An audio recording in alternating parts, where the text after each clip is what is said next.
The voice you think is yours has never once reached another human being. Not one word of it. Everyone who has ever heard you speak has heard a completely different voice than the one living in your head. You've never questioned this. Why would you? It's the only voice you've ever known yourself by. Here's what's actually happening every single time you speak. Sound leaves your vocal cords and splits down two separate paths at once. One path travels through the air, out of your mouth, the same way it reaches everyone else's ears. The other path never leaves your body at all.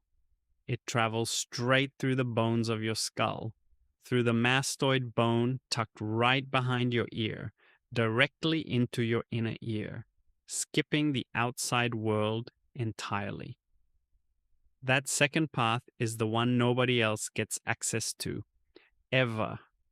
Bone conducts low frequencies far more efficiently than air does, so that private skull-transmitted signal adds a layer of depth and bass to your voice that only you receive, blended in real time with the air-conducted version everyone else hears.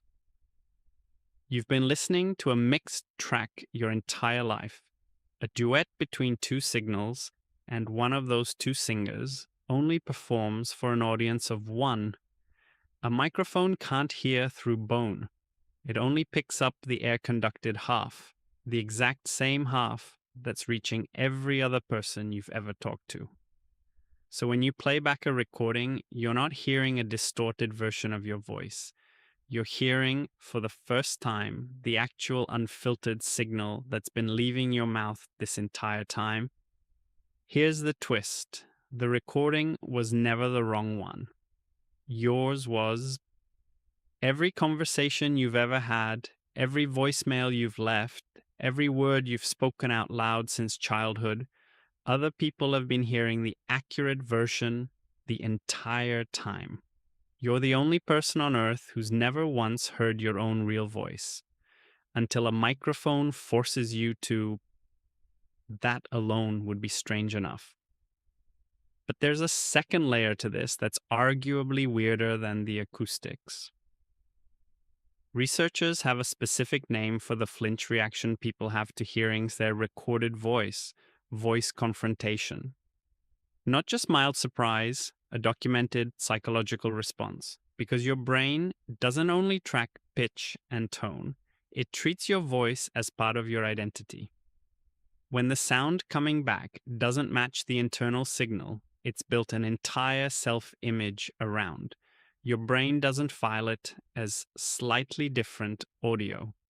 It briefly flags it as almost not you. That's why the reaction to a recorded voice rarely feels neutral. It's not just an unfamiliar sound. It's a small, involuntary identity mismatch happening in real time every single time. And it never fully goes away, even for people who record themselves constantly. Professional broadcasters, podcasters, singers, people who've heard their own recorded voice thousands of times still describe an initial flicker of "that's not me" before their brain catches up and accepts it. Familiarity dulls the reaction. It doesn't erase it. Which is the real reframe.